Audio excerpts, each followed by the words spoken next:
Hello and welcome to my channel, Rhino here.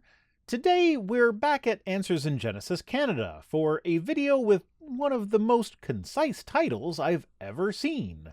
It's called, What is General Revelation and How Does Nature Reveal a Bit of the Character of God to All Humans? Short, sweet, and to the point, am I right? Speaking of which, roll the intro!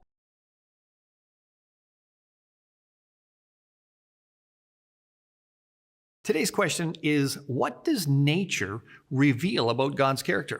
Wow, congratulations, you got your question in the right order this time. I mean, you start with an assumption that God exists, but if I grant that assumption and then I examine nature in order to figure out what kind of God exists, then what conclusions will I draw about this God?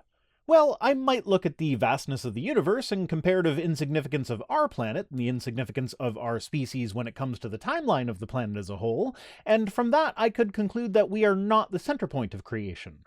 We may even just be a byproduct of something else's creation. This God clearly likes stars more than it likes us. Maybe we're just a side effect of the method it chose to use to create the stars. But as unlikely as it seems, I suppose it is possible that God designed the entire universe just to show off his mad skills to the life he would create on one planet within that universe, though I don't see why such a being would seek the approval of one fairly minor aspect of its creation.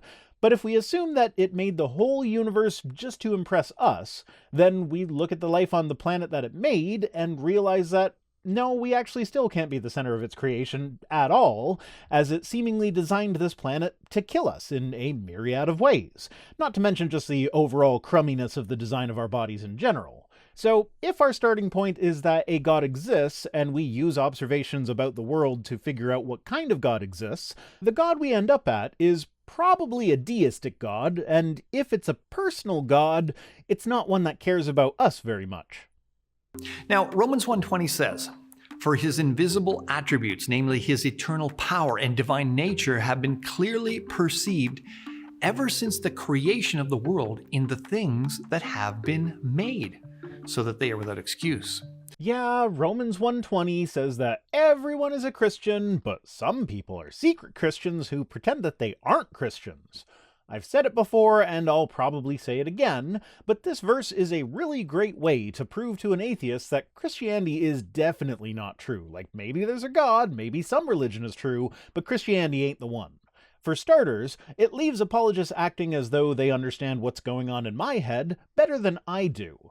So when you tell me that I actually believe in God because the Bible says so, and I know for a fact that I do not believe in God, that tells me that the Bible is obviously wrong on that point. But even externally to me, if that verse were true, then we'd expect Christianity to have developed somewhere before the Christian missionaries made it there.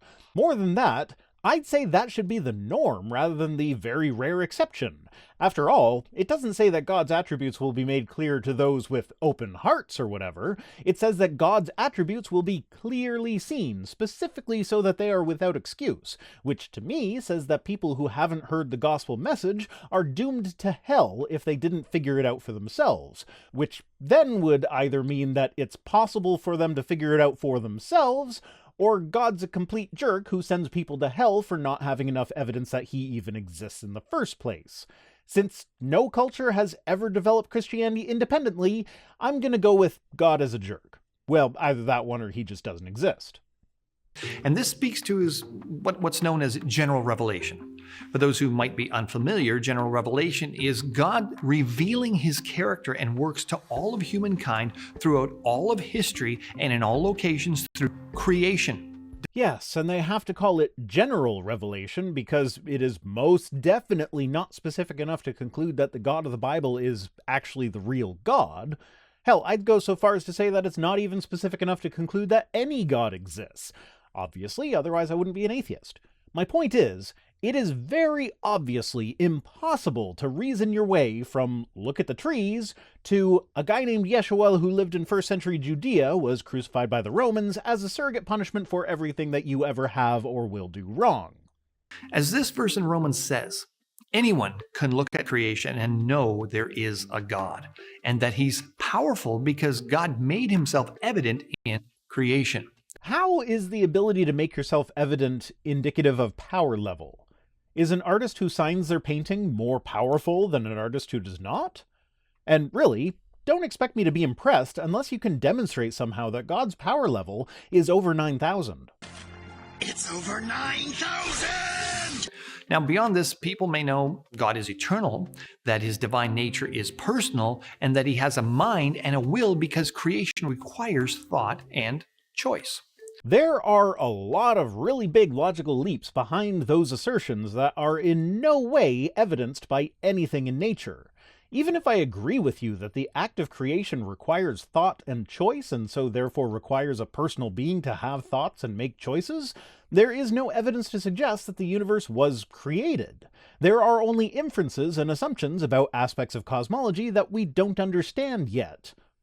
Further, Romans 2:14-16 talks about the conscience. And notably, these verses seem to be implying that good people can make it through Judgment Day without getting thrown into the lake of fire, with it saying that even people without the law show through their works that the law is written on their hearts, with their conscience bearing witness and their thoughts either accusing or excusing them on Judgment Day.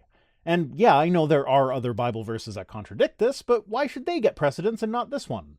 How God is a moral being and how he wrote his moral code into the consciousness of every person. I don't see how a character that regularly commits genocide and kills people on his own team for petty reasons on multiple occasions comes across as a moral being to you. Kills one of their own henchmen is a typical Hollywood shortcut for this is unequivocally the bad guy and you should feel no pity for them. I mean, killing sleeping children, isn't that a little,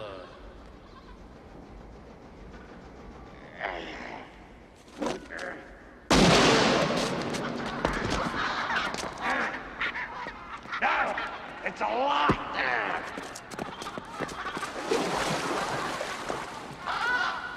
Well, in 2 Samuel, God kills 70,000 Israelites because King David had the audacity to perform a census that God made him want to perform. This is the moral being that supposedly wrote his morality on our hearts. If you were to put a character like God in a movie, the script would be rejected outright for having a villain that is too comically over the top and unbelievable. And this is why even unbelievers who have never heard or read scripture are able to tell right from wrong.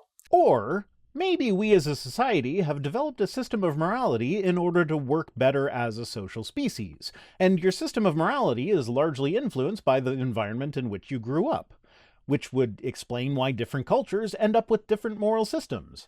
You'd think that if God wrote the same moral code on all of our hearts, then we might all have the same moral code.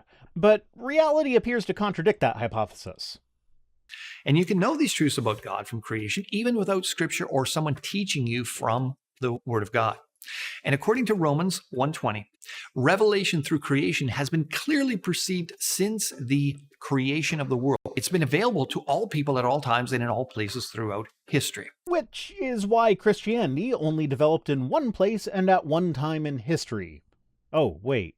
It makes sense then that in about 2000 BC, Job, in Job 12:7-12, he urged people in poetic language to ask questions and study nature because all of nature non-verbally communicates that there's a powerful creator God. Yeah, that passage in Job is a poetic, fleshed-out look at the trees argument. Hey, nature is cool, therefore God exists. It doesn't follow at all. Acts 17:22-31 records an example of such realization. Paul's preaching to idolatrous Greeks and reminds them that even some Greek poets acknowledge the Creator as the source of life and that they're his children because he created them. This particular passage is talking about an altar that Paul saw in Athens dedicated to an unknown god, which Paul asserted was proof that the Athenians really believed in the same god as him, they just didn't know what to call it. He then tried to tie it into some Athenian poetry by quoting the line, "For we are indeed his offspring." But what does this really show us? It shows us that removing quotes from context in order to make your point really and truly is a long-standing Christian tradition. If we just read the book of Acts, we may come away from this section thinking that that quote was about us all being the offspring of the unknown God. But if you read the poem that Paul is quoting here, it is very explicitly talking about Zeus. So the whole you guys worship a god that you know for Romans 1:20 reasons and don't even know what to call it, but you know that you are its children, actually turns into you guys worship a god that you know for Romans 1:20 reasons and also you believe that you are children of Zeus. It doesn't quite pack the same punch when put in context, does it? But what about atheists who, despite intelligent design arguments, call into question or even bash the character of God using negative phenomena in nature like diseases, mutations, natural disasters, which decrease the quality of life, obviously, often result in death, wreak havoc on the planet? Good point. We live in this beautiful world that God made just for us, which attempts to kill us at every turn, and if it doesn't kill us, it will maim us, or just generally do what it can to make our lives miserable. Technological advancement has negated a lot of these effects, but the fact remains that the world is hostile to us. We clearly adapted to live in it, rather than it being made for us. Well, Romans 1:18 says that those people suppress the truth in unrighteousness. Oh, okay, so you aren't even going to explain why God made earthquakes? We're just suppressing the truth in our unrighteousness. Come on, at least go for the things were perfect until we ate the fruit thing in an attempt to shift blame away from God. Anyone can look at creation and see God. I look at creation and, as I explained earlier, I see no God, and I conclude that if a God is somehow responsible for this God doesn't care about our health and well-being. No suppression necessary, just look at all the stuff that you yourself just listed. Further, Psalm 97 verse 6 says, "The heavens proclaim his righteousness, and all the peoples see his glory."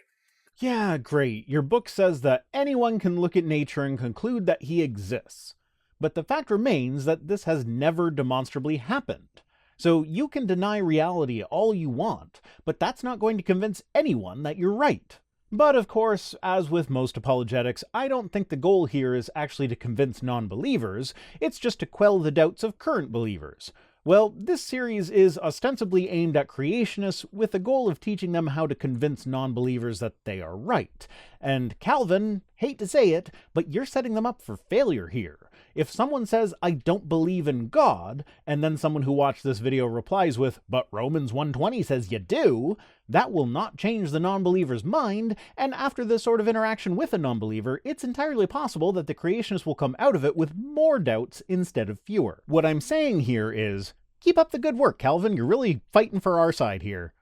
Anyone can see God's glory in the way he created beauty and order in the universe, such as the consistency of day and night, the phases of the moon, the seasons, the orderly movement of the planets, and so many others. Calvin, you do realize that we have non-supernatural explanations for all of those things, right? Like, day and night are consistent because they're based on the speed of the rotation of the Earth. And the rotation of the Earth doesn't seem to need some supernatural being that's there controlling it, giving it the occasional push lest it stop rotating. In fact, day and night are actually not consistent. They just change so slowly as to be effectively consistent throughout the human lifespan. But day and night were much shorter millions of years ago, or billions of years ago. A full rotation of the Earth took only 21 hours in the Cambrian, and only 4 hours when the Earth first formed over 4 billion years ago. The phases of the moon are just caused by our viewing angle with the moon as compared with the angle it's being lit from. The seasons are caused by the fact that our rotational axis is tilted, and so the side of the planet that is pointed toward the giant ball of burning gas gets hotter than the side that's pointed away from it. The orderly movement of the planets is because of gravity. None of these things require supernatural intervention. And really, you're making it sound like God has to fight against this chaotic force that he can't control, otherwise the planets would just fly off in random directions. Would that happen if God weren't there telling gravity to be a thing? If God paused his efforts for a second, would this chaotic force win? How would you expect the planets to move if God were not there? Would the shadow on the moon behave differently without a God? Would the side of the Earth that points toward the giant heater somehow end up colder than the other side if God weren't there forcing the heat to accumulate on the summer side? These assertions all kind of fall apart if you take a second to think about them. Just as some Greek poets acknowledged the Creator as the source of life. Zeus. The Greek poet acknowledged Zeus. Different religions are a thing. The fact that different religions are a thing does not in any way prove that your religion is the correct religion. I should probably mention here the first quote. I've been talking about the second one, the poem Phenomena by Aratus, in which we find the line about us being the offspring of Zeus. But the first quote that Paul gives was, "In him we live and move and have our being." This one's a little bit trickier. It's attributed to Epimenides, but the poem only survives in the form of a 9th century commentary by a Christian bishop. The full line is, "They fashioned a tomb for you, O holy and high one. Cretans, always liars, evil beasts, idle bellies. But you are not dead. You live and abide forever, for in you we live and move and have our being."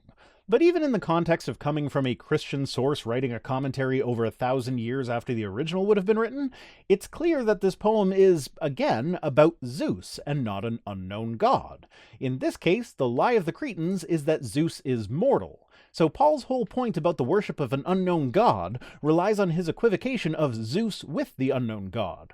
In reality, this unknown god was likely seen as a fairly minor deity, the god to make offerings to when you can't figure out which other god to make your offerings to, or when you've already made your offerings and they've been ignored. The unknown god is the last-ditch effort god. So atheists should understand that life comes from life. Life appears to be a series of chemical reactions. Very complicated ones, to be sure, but chemical reactions nonetheless. Life is not even adequately defined. That's one of the main issues plaguing the search for extraterrestrial life. Would we even recognize extraterrestrial life as life if we saw it? The problem here is that there is no concrete line, something where you could say for sure a thing on one side of the line is alive, while a thing on the other side is not. The barrier is fuzzy, something like a virus, for instance. Some consider viruses to be alive, others do not. Self-replicating proteins might also be considered alive, but they usually are not. It's like asking the question, how many hairs do you have to lose before you are considered bald? There are definitely people who have hair that we would all agree are bald, and there are people that we would agree are on their way to being bald, but are not yet. But where exactly is the barrier? How can you sit there and say with such certainty that life only comes from life, and that we all know this, when we haven't even pegged down exactly what life is in the first place? Not from non-living matter. Everything you eat becomes a part of you. The purpose of your digestive system is to break the stuff you eat down into its constituent parts, and then repurpose those parts for use in your own body. Which means that the first step in incorporating matter into your body is to destroy all semblance of life from your food. Non-living matter becomes life every time you have a meal. Yet they don't, because they suppress the truth of the Creator God in their unrighteousness. How does that work for people of other religions? Surely the pagans of Athens that Paul was addressing were not convinced that life came from non-living matter. They would tell you that, of course, Zeus is the source of life. Are they still suppressing the truth in their unrighteousness? If the truth being suppressed is simply stuff like life coming from life, then what does that have to do with other religions? Or is this truth that we are suppressing just enough to get us to the concept of gods in the first place, but not enough to give us any details about these gods? In which case, what's the point in this knowledge? I've heard it said by apologists before that God gives us just enough knowledge to damn us, but not enough to save us. How is that a good plan? Why not either go all the way and just give us enough knowledge in order to come to salvation without relying on other people evangelizing, or not give us enough knowledge to damn us? It just seems inefficient, not to mention cruel. Because to admit there's a God means being accountable to him, and many people don't want this. Yeah, apologists like to say stuff like this, but what really gets me is the idea that I could somehow be aware of the existence of an all-powerful being who is going to torture me for all eternity, and then choose to ignore this being's existence in order to have the relatively mundane life that I have. There are Catholic priests who are supposed to remain celibate who have had more sexual partners than me. I don't do drugs. My alcohol intake is low. So low, in fact, that the drunken movie night live streams that I used to do represent the majority of times when I have actually been drunk in my life. So what exactly am I doing with my life that I wouldn't be able to do if I acknowledged a God? You might say my YouTube channel, but honestly, do you know how much more money I could be making as a religious channel? Hell, already having a semi-popular atheist YouTube channel would set me up for some pretty amazing successes in the Christian apologetic space. Unlike the apologists like J. Warner Wallace, there's actually really good evidence that I was an atheist who actively fought against Christianity. How many speaking engagements, book deals, and interviews could I get for my conversion story? Damn, having ethics sucks sometimes. My point is, if I were just wanting to sin, I'd do a better job of it as a faux Christian apologist than as an atheist. As for the negative phenomena I mentioned, like diseases and mutations, natural disasters, these reveal God's righteousness and judgment. So, an earthquake that kills thousands of people indiscriminately is God's righteousness and judgment? Geez, Calvin, next you'll be telling me that hurricane season happens not because of weather patterns, but because of gay sex in New Orleans. When studying the earth, we certainly see resources for our good, which demonstrates God's intelligence and his love for people and many other aspects of his character. But we also see death, disease, and suffering. So why aren't those demonstrations of aspects of his character as well? Why only the things you like, but not the things you don't like? And these negative aspects of creation are traced back to a significant historical event recorded in Genesis 3. And there it is. People ate a fruit that they weren't supposed to, and that's why plate tectonics are a thing. How can anyone take this view seriously? And what about the other geologically active bodies in the solar system? Were they geologically stable until Eve ate the fruit? What about storms? Did Jupiter not have its red spot until Eve ate the fruit? And then blam, hurricane. If these other bodies in the solar system did have tectonic and atmospheric activity like that, was the Earth completely devoid of such things at the time? Would there never have been a storm in Eden? Was the core of the Earth not molten? I really need to know the geological and meteorological implications of this hypothesis. Where the first man, Adam, chose to rebel against God, and this rebellion caused all of creation to be cursed as an act of God's holy judgment. How is that fair? Jupiter didn't do anything wrong. Why does it get cursed? Why curse the animals that weren't even involved in the story other than having been made by God? I don't punish my cat when my kids misbehave. Would anyone think that I was sane if I did? Why does God get a pass for behaving this way? So, does creation reveal the Creator? Yes. As we study nature in all its beauty and its complexity, order, and consistency, we can know and stand in awe of our all-knowing, all-powerful Creator God. I mean, not really. This all-powerful God seems to be floundering a bit. All people, not just scientists, have seen evidence of God in creation. Did God invent farts? Were farts a part of the curse? I'm sorry, I know that sounds childish, but let's set aside the beautiful and wondrous things for a moment as well as the obviously horrible and cruel things, and just look at mundane things that are neither good nor bad, just kinda meh. Like farts. Sometimes they're funny. Sometimes they're embarrassing. Sometimes you don't even notice them. They can be completely rancid, or they can be pretty much undetectable. Was God somehow constrained in the design of our bodies so that he had to make it necessary to expel unpleasant gases in loud and potentially embarrassing ways occasionally? Would humanity still need to fart and burp and expel solid and liquid waste if Adam and Eve had not eaten the fruit? Would we still need to do it, but it would be less disgusting? Did God rework our bowels to make it more disgusting or necessary in the first place upon the consumption of the fruit? These are the questions that keep me up at night. Specific attributes of God that can be seen in creation are that God is alive and he's personal, all-knowing, all-powerful, infinite, wise, righteous, good, gracious, moral, sovereign, and eternal. And farty. God either likes farts, so designed us to fart for him, or he doesn't like farts and so reworked our entire digestive system in order to give us farts as part of the curse. But not all people believe in God because of sin, which causes people to suppress the truth of God in unrighteousness. I mean, if farting is a sin, then suppressing the fart will be painful, that's for sure. And that's it for this very mature and not at all silly episode. Today's comment of the day comes to us from Alex Benton, who says, "Here's my rebuttal to the argument from embarrassment for context. Nobody uses women being at the tomb as a reason to dismiss the story, therefore claiming that it would be controversial is obviously false." That's actually an excellent point that I wish I had considered. I've never actually seen an account of an ancient author objecting to Christianity by saying that it's false because women are the ones who found Jesus alive again, and they're untrustworthy. There were definitely objections to Christianity published in antiquity, but I've not heard this one from any ancient authors, which would lead one to conclude that it wasn't an aspect of the story that was generally found to be objectionable by people living in that culture at that time. Now, maybe we're wrong here. I'm actually very curious. If there are any ancient authors that you guys know of who did make this objection, comment down below. I'd love to see it.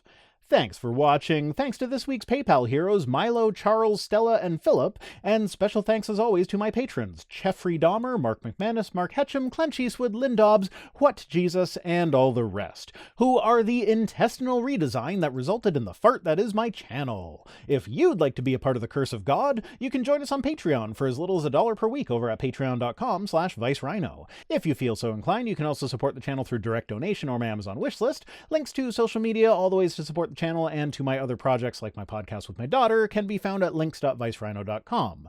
If for whatever reason you want to send me stuff, my P.O. Box address is in the description. See you next time!